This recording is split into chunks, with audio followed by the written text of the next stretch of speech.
So let's go. Mind maps. Actually, Pin, one of our members, he has been suggesting topics and writing forums, and he requested this topic. He sent me some links to mind map articles. I found one of the links he sent was Wikipedia, and it's an interesting topic. In fact, I already knew about mind maps. I use mind maps myself. Mind maps are great. If you still don't quite understand what they look like, I suggest going to the use the text guide, the learning guide, and go to the bottom, and you'll see the Learn More section, and there's a link, and it says Mind Map Example. If you go to that, you'll get a picture of what a mind map can look like, or the general, appearance of it. But anyway, mind maps are very useful. I use them for writing. I don't know. Some of you may know one of my three degrees, my undergraduate degree, was in journalism.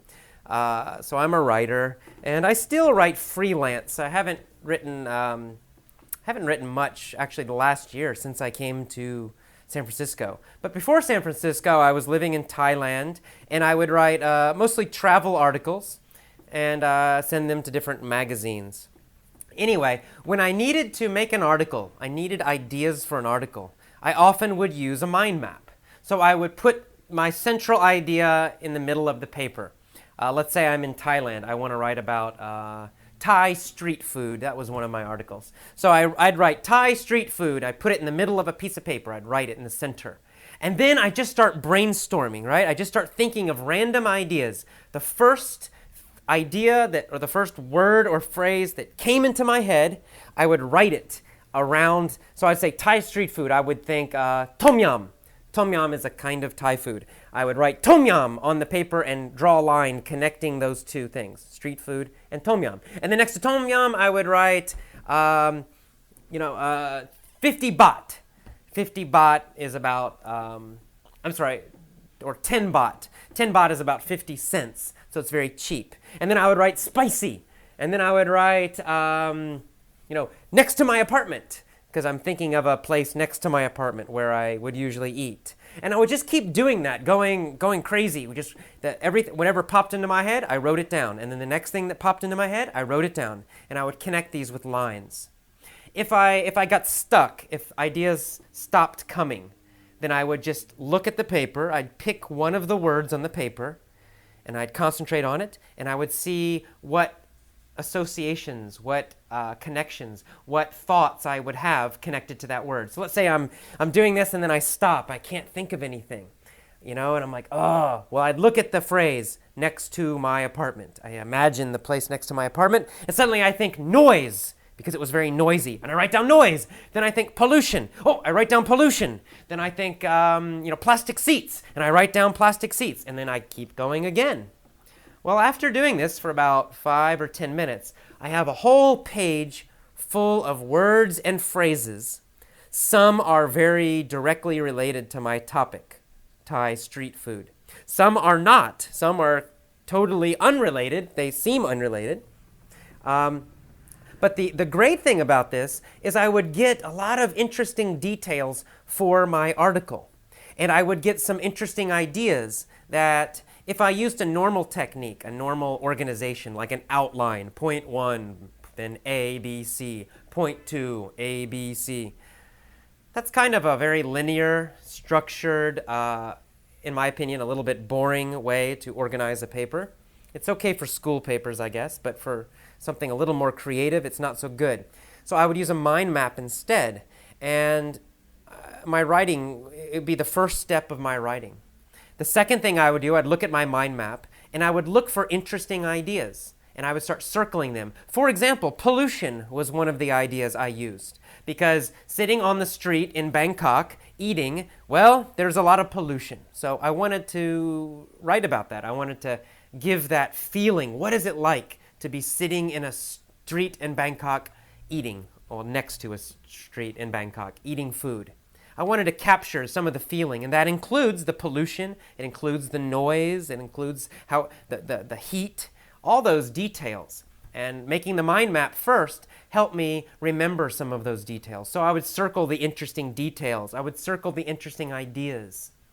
Then I would organize those ideas. I would pick the best ones and I would put them in groups. Maybe I would use a color. So everything related to the details, like how it looked or felt or sounded.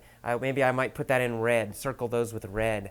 And then when I'm talking about the actual food, what food was available, maybe I would circle all the food items in green that I thought about. And maybe when I'm thinking about cost, how much does it cost, and saving money and how cheap it is, maybe I'd put that in blue. So then after I'm finished, I have maybe 3 or 4 different colors on the page, and those are my general topics. That's the general topics that I'm going to write about in my article. In fact, I would usually write 1 or 2 paragraphs for each color, for each group. So this helped me organize my paper. It helped my article. It helped me think of interesting ideas. It helped me think of interesting details that I wanted to talk about. It was a really great technique for creative writing, or for any kind of writing, in fact. I also use mind maps when I just need to think of ideas. Maybe I'm stuck. I'm thinking about ideas for effortless English, for example, and I don't know what to do next. So I just will make a mind map. In the center of the page, I will put effortless English. I write that phrase. Then I just start going, and the first thing I think about, I write down. Maybe I'll think of, internet, and then I'll write internet. And then what's the next thing I think about? Podcast, and I write podcast. And I just keep going. And the point with the mind map is to do it quickly. Do not edit your thoughts. Do not stop and think. You want to keep the ideas coming quickly. You want to write fast. Later, you can go back, circle the most interesting ideas, or later you can organize them more.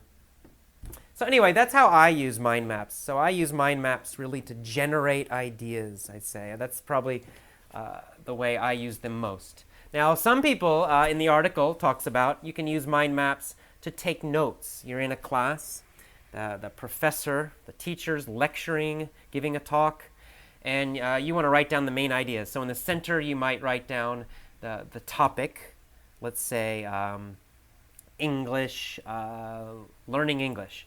And then he talks about 4 main points: speaking, reading, writing, etc. And then you write each of those around the center of learning English, which is the kind of the center idea. And then you write more details coming off of those. So you can use it to take notes. I've never done that myself, but it sounds interesting. I think it's a good idea. You could use that for the mini story. By the way, for any of our lessons, you can take notes if you're not in a car driving while you're listening to these lessons. Take some notes, and you can do it with a mind map. I think that would be a good way to do it. For example, you're listening to the mini story lesson. Well, as you listen, you might just write down a key word from each sentence, and you just write them, and you just connect them to each other. And that might help you remember the whole story. You don't have time. I'm going too fast. You can't write the whole story. But you could write down keywords just to remember the main ideas of the story. And that would help you at the end. At the end of the story, I tell you, please stop this. Now try to tell the story yourself. Well, if you've got some notes, if you've got a little mind map to remind you of the vocabulary, of the main ideas, that probably would help. I don't know. Try it. Let me know. Write it in the forums. Go to the forums. Try it and tell us, did it help or did it not? All right. I guess that's it for my commentary. In general, I think mind maps are a great tool. I especially think they're a good creativity tool. And I think they could also be good for note-taking, as we just mentioned. So give it a try. Try using mind maps when you write. When you're writing English, instead of doing this painful thing and thinking forever and making a boring, normal outline, try to make a mind map first instead. It might help you start writing more quickly and more easily. And when you take notes, if you take notes when you listen to these lessons, use a mind map. Alrighty, and finally, use a mind map and write something in the forums. Please use the forums! Alright, see you next time. Bye-bye.